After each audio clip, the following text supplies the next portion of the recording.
Hello and welcome to Zeitgeist. I am your host, Dr. Rachel Cohort. I've talked about toxicity previously on this channel. I've done an entire state of the research around toxic gamer cultures. I've given several keynote lectures that are archived here on this channel. You should go watch them.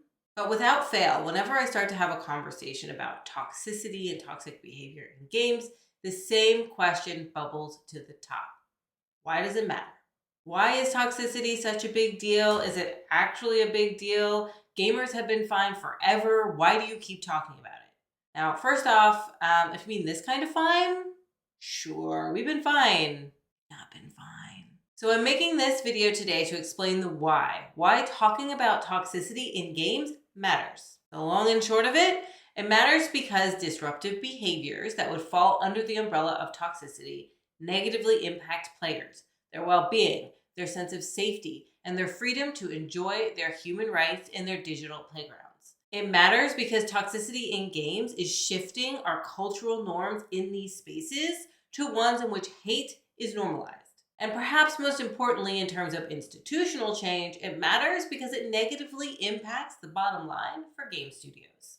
So let's talk about it. You've probably heard the phrase toxic gamer culture as a way to refer to this sort of normalization of the commonplace nature of toxicity in gaming spaces. This phrase has come to be a cornerstone of our vocabulary for anyone who spends time in games because toxic behavior of all kinds is rampant.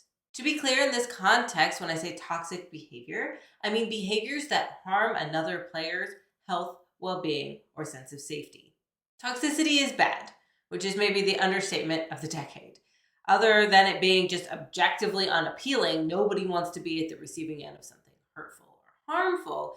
It also has significant repercussions. Both in my own work, but also work of other researchers in this area, like the ADL, have found that being a direct target, but also a witness to toxic behavior in gaming spaces has significant short and long-term psychological repercussions. From feeling angry and upset, to feeling less social, to exhibiting symptomology associated with post-traumatic stress disorder. And these repercussions impact most players. 9 out of 10 players report some kind of negative impact to their mental health due to toxicity in gaming spaces. Having toxicity be unmitigated in any sort of effective way in a gaming space also leads to its normalization in that space. The needle starts to move away from we are kind and respectful as the status quo and towards we just ignore hate speech when it's being aggressively directed towards a member of the community. And the normalization of toxicity in games, it's already happened. We're already there. It is more the norm than the exception to be a direct target and or a witness to various forms of toxicity, sexual harassment, hate speech, threats of violence. And for the more severe forms of toxicity, doxing, sharing someone's personal information online, and swatting, making a prank call to emergency services to dispatch them to a specific location. While these aren't normalized, they're not the norm, they are certainly commonplace, with 1/3 of all people saying they have witnessed doxing and 1 in 10 saying they've witnessed swatting. Now, when I say normal, I don't just mean because of the prevalence. Players actually say it's a normal thing. We asked game players, is toxicity normal? Is it a culturally justified experience in games? It's just a thing that exists in games. And 80% said yes, it's normal. It's culturally justified and normal experience in gaming spaces.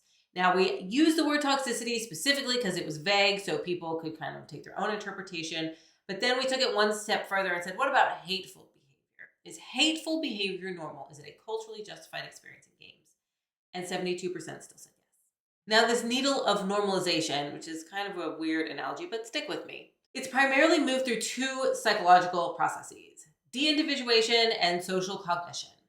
De-individuation is the phenomenon in which we see antisocial behavior and situations happen more frequently because people believe they can't be personally identified. We see this a lot on the internet. We also talk about it under the online disinhibition effect, because you feel like you don't see me and you don't know me, I can do these awful things with little or no consequence, which generally that is the case. Social cognition is this idea, this phenomenon that behavior, emotions, conditions spread through a group or a network. When you take these two phenomena together, it creates the perfect cocktail for extreme, hateful ideas and behaviors to spread in a community, particularly when they're not being mitigated in an effective way, or they're not being punished, or they're not being not normalized, actively denormalized in any sort of kind of grand or effective way. A perfect example of this needle moving can be seen in a 2024 study that looked at extreme behavior in subreddits. They found that active participation in hate subreddits led to users adopting extreme beliefs and then sharing them in other channels. That is, users who became active in hate subreddits began using more hate speech, not only within these specific subreddits, but across the platform, suggesting that exposure to and participation within communities where hate is commonplace can foster the adoption or the internalization of extremist beliefs and language and lead to its further propagation across contexts. I've said it before and I'll say it again. When hate is normalized in one place, it's normalized in all places. Now, there's no reason to believe this isn't the case in gaming spaces, and I would argue certainly is the case in gaming spaces because we already see a normalization of toxicity, both on the mild and the more extreme spectrum, things associated with extreme ideologies like misogyny and racism, and anti-LGBTQIA sentiment. Now, with games, in terms of why does it matter and why it is important, I think there's a few other things to consider when we're having these conversations. Number one, that toxicity is really hard to denormalize. It's really hard to stop when the strategies that we primarily rely on to combat it, reporting tools, puts all the onus on the players. That, combined with a lack of a transparent reporting pipeline and a general lack of expediency, or at least a perceived lack of expediency when addressing these reports, has led to an apathy and disbelief in the system, and consequently a dropping off of people using them consistently. Number two, there is an assumption among players and industry professionals alike that what happens online doesn't really affect what happens offline, so putting our efforts in mitigating online harms seems less important. But this is just objectively false. There are a myriad of mental health repercussions, as we already discussed, with being exposed to and entrenched in spaces characterized by hate and harassment and hostility online. We seem to have a real good pulse on cyberbullying and how that kind of transcends online-offline barrier, and this is cut from the same cloth. Number three, putting money into fine-tuning systems that don't directly lead to an increased bottom line just isn't something that happens in the industry. The industry is a shareholder beholden industry. Things have to translate into the bottom line. This has really been a sticking point when having conversations with industry professionals. It's not that they don't care. They certainly do. People in the industry very much care about their players and their players' well-being, but it's hard to move the needle without a bottom line argument. But there is a bottom line argument to be had here. Toxicity impacts the bottom line quite profoundly. In a report published by Take This, data provided by Nielsen, in 2023, we reported that 7 out of 10 players say they have avoided playing certain games because of the reputation that community is toxic. 6 out of 10 players report they decided not to spend money in a game because of how other players treated them in that community. And 6 out of 10 players reported they had quit a session or a match or a game permanently because they were subjected to hate and harassment in the community. That is a significant amount of lost revenue, lost engagement. It is a bottom line argument. And if that's what it takes to move the needle, we have it. There it is. So what can we do to move the needle back?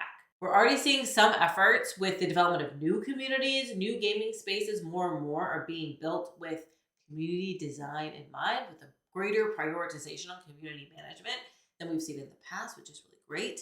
We're also seeing some new initiatives around game design, like the Digital Thriving Playbook from the Fair Play Alliance that is currently under development. There's other initiatives as well, like ethicalgames.org and VGETS, that are looking to shift norms on an industry level, on a system level. And the industry level shift is really what we're going to need to see significant change. It is an ecosystem. While changing one thing in one place is great, shout out to Activision and the change in the terms of service for Call of Duty recently. But we're going to have to see broader shifts across the industry if we're going to start to denormalize, if we're going to start to make our way, push that needle back in a meaningful and significant way. Us as the players, what can we do? As see something, say something. We know that being an active advocate and an active ally for our friends and our co-players in gaming spaces is the quickest way to extinguish the behavior in the moment. Continue to advocate for your online communities. Continue to talk about how toxicity is a problem. And continue to put your money where your mouth is. That's how you really move things. A game may be great, but no game is worth your mental health. Maybe Witcher 3. Oh, no game is worth your mental health. Actually, that's single player. It's not so. So, toxic gaming communities, they are here, they are seen as normal, but hate should not be normal in any space, and certainly not our digital playgrounds. Toxicity negatively impacts players and studios alike in terms of mental health, our ability to enjoy our gaming spaces, and for studios, the bottom line.